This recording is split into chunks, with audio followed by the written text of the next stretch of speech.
बच्चों, जैसे कि अभी तक हमने संक्रामक रोग, असंक्रामक रोग की बात की, हमने एक और भी बहुत खतरनाक बीमारी एड्स की बात की। अब हम बात करते हैं एक और खतरनाक बीमारी की, वो है कैंसर। और ये कैंसर जो है पूरे विश्व में बहुत ज़्यादा फैला हुआ है। प्रतिवर्ष जो है 11 लाख मरीज जो है वो मतलब दर्ज होते हैं, रजिस्टर्ड होते हैं, और बहुत ज़्यादा मौतें जो हैं वो इस कैंसर के कारण होती हैं। तो बच्चों, अभी हम इस कैंसर के बारे में जानेंगे, कैसे होता है, क्या लक्षण हैं इसके, इसका इलाज कैसे होता है, तो उसकी हम बात करेंगे। तो जैसे कि आप सभी जानते हैं कि हम सजीवों का एक मुख्य लक्षण होता है वृद्धि करना। और ये वृद्धि जो है, कहना चाहिए कि जब ये कोशिका विभाजन होता है तो कुछ का ये प्रजनन का तरीका भी है, यानी कोशिका का विभाजन की जब हम बात करते हैं तो ये वृद्धि के ज़रिए जो है कोशिका का विभाजन होता है। अब कोशिका विभाजन जो हो रहा है उसमें क्या होता है, कोशिकाएं अपने ही समान दूसरी कोशिकाएं बनाती हैं। आप ये भी जानते हो कि हम सबका शरीर जो है अरबों खरबों कोशिकाओं का बना होता है, और प्रत्येक कोशिका का एक अपना अलग काम होता है, आवश्यकता अनुसार वे काम करती हैं। और फिर एक महत्वपूर्ण बात हमें नोट करनी चाहिए कि इनका जो एक स्पेसिफिक लाइफ रहती है, यानी कि एक निश्चित उम्र रहती है, अवधि रहती है, जीवन अवधि रहती है। तो ये जीवन अवधि जैसे ही मतलब पूरी होती है फिर ये ख़त्म हो जाती है। उससे पहले जो है ये प्रजनन भी इनके ज़रिए जो है वो होता है। तो ये एक सामान्य सी प्रक्रिया है सजीवों में होने वाली। लेकिन क्या होता है कि जब ये सामान्य प्रक्रिया कोशिका के विभाजन की, जिसके ज़रिए जो है वृद्धि और प्रजनन होता है, तो ये यदि असामान्य हो जाए, एबनॉर्मल तरीके से हो जाए, असामान्य तरीके से हो जाए, तो ये एक कैंसर का कारण बनता है। तो यदि हम कहें कि कैंसर क्या है, तो कैंसर जो है वो असंगठित ऊतकों की वृद्धि है। माने ऊतक जो हैं वो असंगठित, अनकंट्रोल्ड वे में क्या कर रहे हैं, बढ़ते जा रहे हैं, जिनको ट्यूमर कहा जाता है। ठीक है, तो ये जैसे आप पिक्चर भी देख रहे हो कि ये जो नॉर्मल जो कोशिकाएं हैं उससे ऊपर में जो एक अलग तरीके की कोशिकाएं दिखाई दे रही हैं, वो जो है लगातार विभाजन करते रहती हैं और एक गांठ का रूप ले लेती हैं, एक ट्यूमर का रूप ले लेती हैं, और वही जो है वो कैंसर होता है। तो आपने अब ये समझ लिया कि कैंसर क्या है। अब कैंसर जो है वो दो प्रकार का होता है, एक है बिनाइन कैंसर, एक बिनाइन कैंसर, और दूसरा जो है वो मैलिग्नेंट कैंसर है। बिनाइन कैंसर जो है वो कहना चाहिए कि वो उसका जो स्थान है वो लिमिट रहता है, यानी जिस स्थान पर ये प्रोड्यूस हुआ वो उसी स्थान तक सीमित रहेगा, वो बाकी और जगह में नहीं फैलता है। तो कहना चाहिए इससे जो क्षति होती है शरीर को वो मामूली होती है, कम होती है कंपैरेटिवली मैलिग्नेंट कैंसर के। मैलिग्नेंट कैंसर जो है बहुत ही खतरनाक होता है। तो ये क्या होता है, मैलिग्नेंट कैंसर जो है वो एक जगह पर बनता है, ट्यूमर वो बनता है, और वो ट्यूमर जो है फिर वो एक जगह से कहना चाहिए वो बन गया, फिर वो ट्यूमर सेल्स ब्लड के ज़रिए जो है और जगह फैल जाती हैं, और वहाँ भी फिर वो ट्यूमर्स बनाने लग जाती हैं। तो ये मैलिग्नेंट टाइप का कैंसर होता है। अब मैलिग्नेंट टाइप के कैंसर की हम और बात करते हैं। जैसे चूँकि ये कोशिकाएं बहुत तेज़ी से विभाजित होती हैं, तेज़ी से विभाजन जो है इनका गुण है ना। तो अब इनको विभाजन के लिए क्या चाहिए, जैसे आपने कोशिका विभाजन में पढ़ा होगा कि जब तक पूरे रिसोर्सेस, संसाधन नहीं उपलब्ध हो जाते तब तक जो है कोशिका का विभाजन नहीं हो सकता। तो यहाँ भी अब चूंकि कोशिका का विभाजन हो रहा है तो इसको क्या चाहिए, रिसोर्सेज चाहिए। तो जो नॉर्मल सेल को जो रिसोर्सेज अवेलेबल होते हैं वो क्या करती हैं, इनसे कंपटीशन करती हैं। तो कंपटीशन में क्या करती हैं, ये जो नॉर्मल सेल के जो रिसोर्सेज है वो उनको ले लेती हैं। तो जो नॉर्मल सेल है वो क्या होती है, भूखे मरती है, मतलब उनको न्यूट्रिएंट्स नहीं मिलता है तो वो क्या होती है, मर जाती हैं। और फिर ये लिम्फ एंड ब्लड के ज़रिए क्या हो रही हैं, दूसरी जगह फैल जा रही हैं, और वहाँ पर भी ट्यूमर बना रही हैं। तो ये जो इस तरीके का जो कैंसर होता है वो मेटास्टैटिक होता है और इस तरह के कैंसर को मेटास्टैसिस भी कहते हैं। और जो ये कोशिकाएं जो ट्यूमर बनाती हैं इनको नियोप्लास्टिक सेल्स कहते हैं। दरअसल कहना चाहिए इसमें एक बात गौर करने वाली है कि जब कोशिका का विभाजन होता है तो एक कंट्रोल्ड वे में रहता है, उसमें केंद्रक का कंट्रोल रहता है, किस तरीके से विभाजन होता है वो नियंत्रित ढंग से होता है। और कोशिकाओं का एक गुण होता है कि कांटेक्ट इनहिबिशन का, तो कांटेक्ट इनहिबिशन से वो कांटेक्ट के जरिए दूसरी कोशिकाओं के विभाजन को नियंत्रित करती हैं। तो कहना चाहिए कि जो कैंसर वाली जो सेल्स हैं यानी नियोप्लास्टिक जो सेल्स हैं उनमें ये गुण खत्म हो जाता है और फिर ये कोशिकाएं जो हैं अनकंट्रोल्ड वे में नियंत्रित तरीके से जो है विभाजित करती हैं और इतना विभाजन करती हैं कि वहाँ पर कोशिकाओं का एक ढेर खड़ा हो जाता है और वो ट्यूमर बनता है। बच्चों, अब ये जानना बहुत ज़रूरी है कि कैंसर के कॉजेज़ क्या हैं, कारण क्या है। तो इसके कारण जो है मुख्य रूप से 3 की हम बात करते हैं। वो 3 जो कारक हैं वो बायोलॉजिकल भी हो सकता है, वो फिजिकल भी हो सकता है और वो केमिकल भी हो सकता है। दरअसल ये होता क्या है कि ये जो कार्सिनोजेनिक एजेंट्स कहलाते हैं इनके ज़रिए जो है वो रासायनिक या कहना चाहिए हमारे बॉडी के संगठन में अंतर आता है। अब उसके आधार पर देखें कि बॉडी में क्या किस तरीके के चेंजेस आ रहे हैं, उस आधार पर देखें तो ये 2 तरीके का होता है। एक है म्यूटेशनल कैंसर और दूसरा है वायरल कैंसर। तो म्यूटेशनल कैंसर में क्या होगा कि डीएनए, आप जानते हैं कि डीएनए जो है वो जेनेटिक पदार्थ है, जेनेटिक मटेरियल है।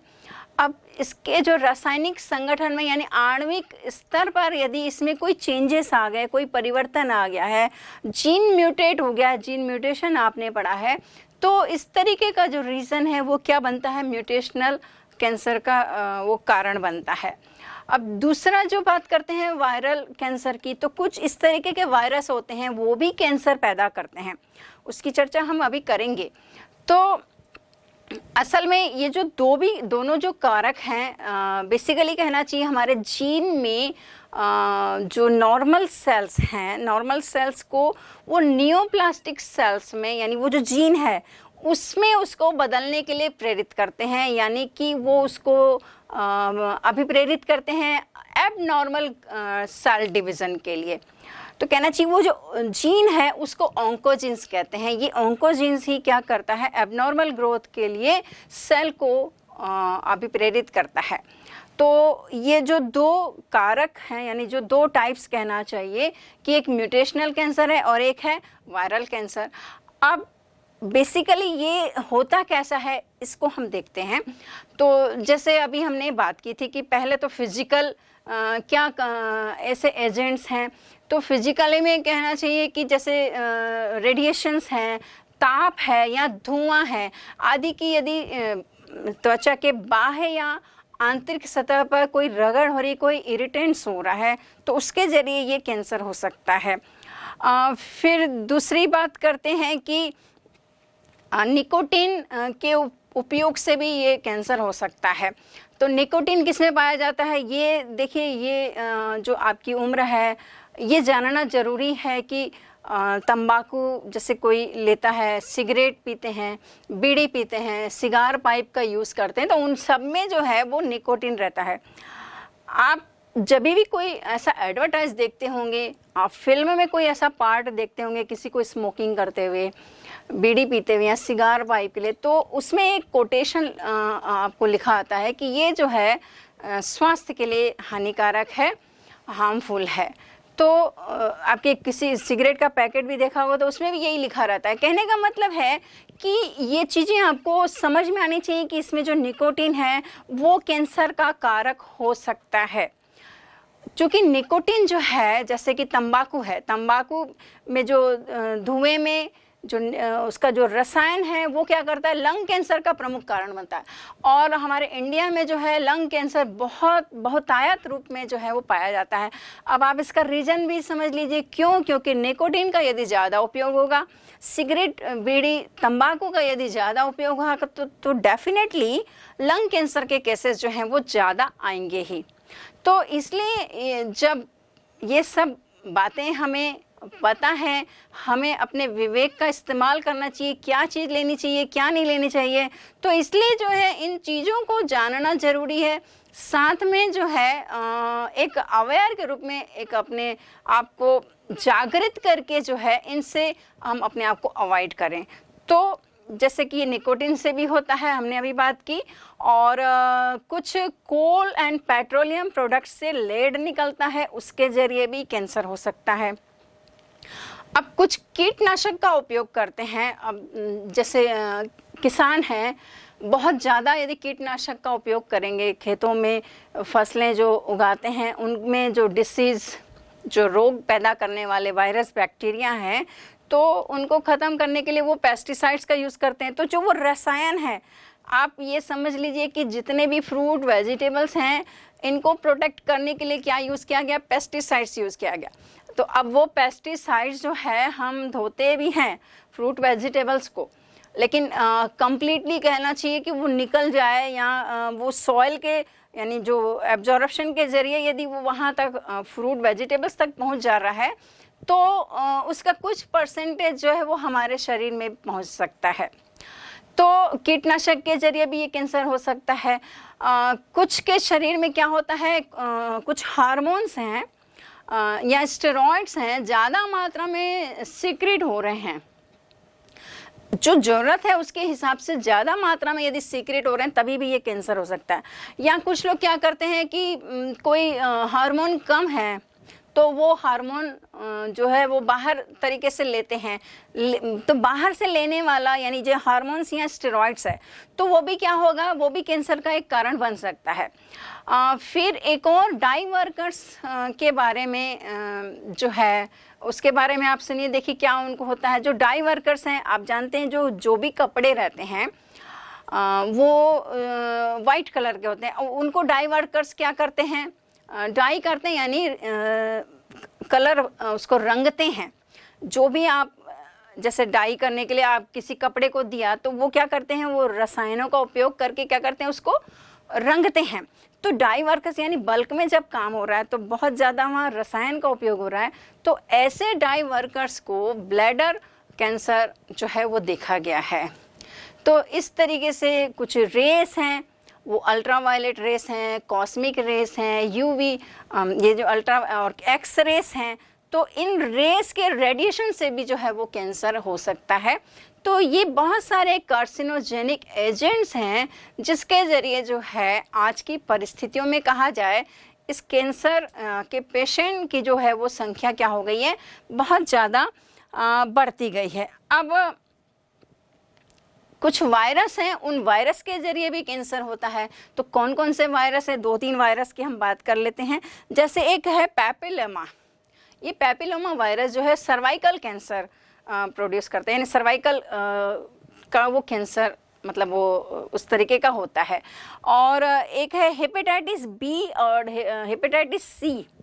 ये भी जो वायरस होते हैं ये लिवर कैंसर बनाते हैं, मतलब लिवर में जो है वो कैंसर जो है वो हेपेटाइटिस बी एंड सी जो है वो वायरस के ज़रिए होता है। और एक और है एपेस्टिन बार है, ये बर्किट लिम्फोमा, ये इस तरीके का कैंसर जो है वो करता है। तो कहना चाहिए तो या तो डीएनए के आणविक स्तर पर यदि कुछ चेंजेस आ रहे हैं, परिवर्तन आ रहे हैं, म्यूटेट हो रहा है तो ये कैंसर हो सकते हैं। कुछ खाद्य पदार्थों के ज़रिए भी, जैसे हमने देखा कि निकोटीन के ज़रिए, लेड के ज़रिए, कुछ पेस्टिसाइड्स के ज़रिए, इनके ज़रिए कैंसर हो सकता है। या फिर कुछ रेडिएशंस हैं। आपको याद होगा या आपके नॉलेज में होगा कि गर्मी के दिनों में जब मई अप्रैल के समय में जब बहुत ज़्यादा कहना चाहिए तेज़ धूप रहती है तो वो अल्ट्रावायलेट रेस का जो वो रेडिएशन है बहुत ज़्यादा बढ़ जाता है।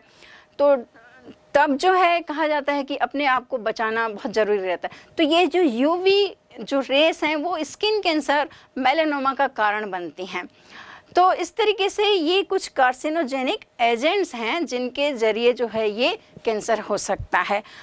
कैंसर के कॉजेज़ में एक बात आपको शेयर करना चाहूँगी, आपको ये जानकर आश्चर्य होगा कि सेकेंड वर्ल्ड वॉर के समय यानी 1939 से जो 1945 में चला था, 1945 तक चला था, और 1945 में जापान के 2 शहर हिरोशिमा एंड नागासाकी पर, आपको याद होगा, एटम बम जो है वो गिराए गए थे। तो उसका जो रेडिएशन था वो इतना ज़्यादा तेज़ था, कहना चाहिए कि उसका जो कहना चाहिए जो इफ़ेक्ट है वो अभी तक भी जो है वहाँ की जनरेशन में मिलता है। मतलब वहाँ की जनरेशन में कहना चाहिए कि ब्लड कैंसर जो है वो अभी तक उसका जो परसेंटेज है वो परिलक्षित होता है, और वो जो है उस रेडिएशन के कारण हुआ है। तो इस तरीके से देखा जाए तो ये रेडिएशन जो है बहुत खतरनाक होते हैं। तो अब हम कैंसर के लक्षणों की बात करते हैं। बच्चों, कैंसर जैसी बीमारी जो है, कहना चाहिए शुरुआती दौर पे तो पता ही नहीं चलता है। तो बहुत लकी रहते हैं वो लोग जिनको प्राथमिक स्टेज पे, फर्स्ट स्टेज पर जो है उसका पता चल जाता है। इसकी 3 स्टेज होती हैं, first, second and third stage तक पहुंचते पहुंचते तो बहुत ज़्यादा देर हो जाती है। जैसे मैलिग्नेंट कैंसर की हमने बात की थी, ये मतलब शरीर के हर हिस्सों में ब्लड के ज़रिए पहुंच जाता है, जगह जगह पर वो ट्यूमर पैदा करता है। तो चूँकि इसमें कुछ कहना चाहिए दर्द नहीं होता है, कुछ पहचान नहीं हो पाती है, तो इसलिए जो है इसका पता देर से चलता है। तो लेकिन फिर भी यदि हम कुछ लक्षणों को ऑब्जर्व कर लें तो मे भी हो सकता है कि उसके फर्स्ट स्टेज को ही मतलब उसमें पहचान की जा सके। तो क्या क्या इसके लक्षण होते हैं उसको देखते हैं। तो जैसे कि हमने बात की थी कि इसमें गांठ बनती है, ट्यूमर बनता है। तो ये जो है बिना दर्द का होता है, यानी कहीं किसी भी हिस्से में, जैसे यहाँ गले में कोई गांठ बन गई तो वो गांठ में दर्द नहीं होता है। तो दर्द नहीं होता है तो आम इंसान जो है क्या सोचते हैं कि ऐसी होगा, ऐसी गठान होगी, ऐसे ही कुछ आउटग्रोथ होगा। तो चूंकि ये कैंसर जैसे कहा गया है कि इसमें दर्द नहीं है तो आउटग्रोथ हो गई, एबनॉर्मल वहाँ सेल डिवीज़न हो रहा है, अनकंट्रोल्ड वे में हो रहा है। तो इसलिए कह रहे हैं कि ये सब चीज़ों को गौर करना ज़रूरी है। तो पहली बात जैसे कि ये असाधारण जो है वो गांठ बनना या किसी शरीर के एक हिस्से का बढ़ जाना, एबनॉर्मल तरीके से वो बढ़ रहा है, तो ये भी कहना चाहिए एक लक्षण में आता है। फिर किसी घाव का न भरना, माने कोई घाव हो गया तो नहीं भर रहा है। तो ऐसे तो शुगर पेशेंट का भी एक ये सिम्टम रहता है कि यदि शुगर वो पेशेंट है तो उसमें भी घाव जो है वो नहीं भरता है। ठीक है, तो कई सारे जो लक्षण हैं वो रिलेटेड भी रहते हैं। बार बार अपच का होना, माने जो खाया है वो प्रॉपरली जो है वो न्यूट्रिएंट्स जो हैं वो नहीं मिल पाते हैं, या कहना चाहिए वहाँ तक नहीं पहुँच पाते हैं। गले में खराबी होना, यदि अल्सर का इलाज कराया है, अल्सर उसके बावजूद भी वो ठीक नहीं हो रहा है, ये भी एक लक्षण शो होता है। फिर कुछ जो है कि वज़न में अचानक से बहुत ज़्यादा कमी हो जाती है, ये भी एक लक्षण है। और मस्से या तिल जो हैं इनके आकार में, इनके रंग में यदि कोई परिवर्तन आ रहा है तो इसको भी गौर करना चाहिए। और फिर जो है असाधारण रूप से और कहना चाहिए कि बिना मतलब के कोई जैसे ब्लीडिंग हो रही है किसी भी हिस्से से, तो वो भी जो है गौर करने वाली बात है। खासकर स्पेशली जो वुमेन्स हैं, यदि जिनका मेनोपॉज हो गया है उसके बाद भी यदि इस तरह के मतलब हो रहा है तो ध्यान देने वाली बातें हैं। तो इस तरीके से ये कुछ लक्षण हैं। और भी एक लक्षण को जैसे गौर करें, शौच या यूरिनेशन, यूरिन के जाने के लिए जो जो आदतें हैं, मतलब जो हमारा फ्रिक्वेंसी है, यदि उसमें कोई चेंजेस आ रहा है तो भी जो है वो इसका एक लक्षण हो सकता है। तो ये अभी हमने लक्षणों की बात की। इस तरीके से हम आगे जो है उसके और टाइप्स की बात करेंगे। अब हम बात करते हैं कि कैंसर के टाइप्स का मतलब है कि कौन कौन से अंगों में कहाँ पर होता है, तो उसके अकॉर्डिंग जो है उसके नाम है उसको देखते हैं तो जैसे एक है कार्सिनोमास, एक कैंसर का टाइप है। ये जो है एपिथेलियल टिश्यू का कैंसर है, यानी एपिथेलियल टिश्यू में यदि होता है तो उसको कार्सिनोमास कहते हैं। एक है सार्कोमास है, ये कनेक्टिव टिश्यू का कैंसर है। और ये जो है कैंसर कहाँ होगा, हड्डियों में है, कार्टिलेज में है, ब्लड वेसल्स में है, मसल्स में है, वहाँ पर ये इस तरह का कैंसर होता है। एक है लिम्फोमास है, ये लिम्फेटिक टिश्यू का कैंसर होता है। एक और है लिपोमास है, ये एडिपोज टिश्यू का कैंसर है। एक है ल्यूकेमिया है, इसको ब्लड कैंसर भी कहते हैं। और एक और है लिम्फोमा, इसको भी ब्लड कैंसर का ही ये टाइप है, जो लिम्फेटिक सिस्टम को हम आगे प्रतिरक्षा तंत्र में पीछे जो है वो पढ़ के आए कि प्रतिरक्षा तंत्र में बीटा सेल्स और टी सेल्स जो हैं वो लिम्फोसाइट्स हैं, और ये लिम्फोसाइट्स यानी लिम्फेटिक सिस्टम को जो है वो इफ़ेक्ट करता है। तो ये एक प्रकार है। एक सर्वाइकल कैंसर है, जो ये कहना चाहिए फीमेल में होता है, सर्वाइकल रीजन में। और एक और है ब्रेन कैंसर है, ब्रेन ट्यूमर है, जो कि बहुत ज़्यादा यदि उसकी कहना चाहिए इंटेंसिटी बढ़ गई तो ये बहुत ज़्यादा हार्मफुल होता है। और एक और कैंसर है प्रोस्टेट ग्लैंड का कैंसर। ये जो है मेल रिप्रोडक्टिव सिस्टम में प्रोस्टेट ग्लैंड पाई जाती है, उसमें ये प्रोस्टेट ग्लैंड का ये कैंसर होता है। और गौर करने वाली बात क्या है कि ये जो कैंसर है यानी प्रोस्टेट ग्लैंड का जो कैंसर है, वो कहना चाहिए काफ़ी दिनों बाद इसका पता चलता है। तो जैसे ओवरऑल हमने और भी कैंसर की भी बात की थी कि चूँकि ये जो है कि इसका शुरुआती दौर पे जो है कहना चाहिए वो सिम्टम नज़र नहीं आता है, लक्षण समझ में नहीं आता है, तो वो बढ़ते बढ़ते बढ़ते बढ़ते वो second stage then third stage में आ जाता है, और फिर ऐसे कुछ एबनॉर्मलिटीज़ दिखती हैं, तब जाके वो मतलब दिखता है कि हाँ ये कैंसर है और ये इस तरीके का कैंसर है। डायग्नोसिस की बात करते हैं। अब मान लो जैसे पता चल गया है, कोई लक्षण समझ में आ रहा है, तो उसका पहचान कैसे की जाएगी, आइडेंटिफिकेशन कैसे किया, डायग्नोस कैसे किया जाएगा। तो एक बायोप्सी टेस्ट है। बायोप्सी टेस्ट जो है वो असल में ब्लड में जो है एबनॉर्मल WBC को खोजा जाता है कि ये एबनॉर्मल यदि WBC मिल रही हैं तो ये हिस्टोलॉजिकल टेस्ट के ज़रिए देखा जाता है। और बोन मैरो के कहना चाहिए बायोप्सी की जांच की जाती है, जिसके ज़रिए ये पता किया जा सकता है। और आंतरिक अंगों के यदि उसकी डायग्नोसिस करना है तो कुछ टेक्निक्स हैं। वो जो टेक्निक्स हैं जैसे रेडियोग्राफी है, एक्सरे है, CT स्कैन्स है, MRI है, ये टेक्नोलॉजी के ज़रिए भी जो है आंतरिक अंगों में क्या परिवर्तन, क्या चेंजेस आ रहे हैं, कौन से जीन या DNA जो है वो म्यूटेट हो रहा है, वो इन टेक्नोलॉजी के ज़रिए ही पता किया जा सकता है। अब हमने डायग्नोसिस की बात कर ली, अब हम बात करते हैं कि इसका ट्रीटमेंट कैसा होगा। तो ट्रीटमेंट में जो है जैसे कि सर्जरी की जाती है, तो सर्जरी में क्या जाता है, अब ये जो सर्जरी है वो तब पॉसिबल है जब वो बिनाइन टाइप का कैंसर हो, यानी एक ही जगह पर यदि वो है, वो आगे और शरीर में और जगह हिस्सों में नहीं फैल रहा है, तो वो यदि एक ही जगह पर है तो सर्जरी के ज़रिए क्या करते हैं, उसको निकाल लेते हैं।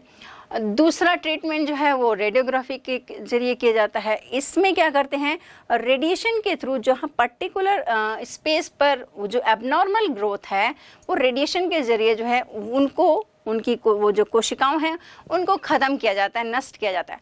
इसमें ये ध्यान देना बहुत ज़रूरी है कि जो उसके साथ में लगी नॉर्मल सेल्स हैं उनको नुकसान ना पहुँचे। बट फिर भी इस तरीके के जो ट्रीटमेंट है कहना चाहिए कहीं ना कहीं कुछ हिस्से में वो नियोप्लास्टिक सेल्स जो हैं यानी जो कैंसरस सेल्स जो हैं वो बच जाती हैं और फिर से कहना चाहिए कि उसकी फिर से वो ग्रोथ होती है। तो ये एक तरीका है। और कुछ कीमोथेरेपी के ज़रिए यानी कुछ केमिकल्स के ज़रिए यानी दवाइयों के ज़रिए भी क्या किया जाता है, इनके प्रभाव को कम किया जाता है। यहाँ ये ध्यान देना है कि ये ख़त्म नहीं होता है, इनके प्रभाव को कम किया जाता है। तो सदा सुहागन, इसको सदाबहार भी कहते हैं, आप जानते होंगे, ये जो छोटा सा पौधा है, तो इसके ज़रिए जो है दो दवाइयाँ जो हैं, ये एक है विंसिक्रिस्टिन है और एक है विनब्लास्टिन है, ये दो दवाइयाँ तैयार की जाती है। तो इसके ज़रिए देखा जाता है कि ये जो है कि इसका प्रभाव कम किया जा सकता है। कुछ और भी दवाइयाँ हैं जैसे कि हैं एक्टिनोमाइसिन और डॉक्सोब्रिसिन है, ये भी जो है ये दवाइयाँ इसके लिए ली जाती हैं। कहना चाहिए कि ये जो कैंसर है उसका प्राथमिक स्टेज पर ही इलाज संभव है, यदि सेकंड थर्ड आ जाता है तो बहुत मुश्किल हो जाती है। और मैलिग्नेंट कैंसर जो है वो बहुत ही ज़्यादा खतरनाक है। जैसे अभी हमने बात की थी कि कैसे कौन कौन से टिश्यूज़ में, यानी शरीर के हर हिस्सों में ये हर हिस्से को प्रभावित करता है, हर जगह ये पहुंच जाता है, वहाँ जाके ट्यूमर बनाएगा।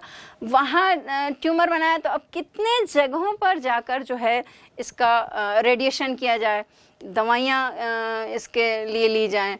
तो कहना चाहिए बाद की स्टेजेस में जो है सब कुछ जो है वो लाइलाज कहना चाहिए हो जाता है। तो फिर वो जैसे जैसे बढ़ता जाता है और फिर आखिरी में जो है वो डेथ हो जाती है। तो कोशिश हम क्या कर सकते हैं, ये चैप्टर के माध्यम से आप ये समझने का प्रयास करिए कि जितने भी बीमारियों की बातें की जा रही हैं वो एक जनरल नॉलेज आपके पास रहे, एंड देन आप भी अवेयर रहें और फिर अपने परिवार में, अपने जो परिचित हैं, रिश्तेदारों में भी आप इस तरीके को, इस अवेयरनेस को आप बढ़ा सकते हैं और खुद भी स्वस्थ रह सकते हैं, अपने वातावरण को, पर्यावरण को भी स्वस्थ रख सकते हैं और साथ ही जो है कि दूसरे लोगों को भी आप अवेयर करके स्वस्थ रख सकते हैं।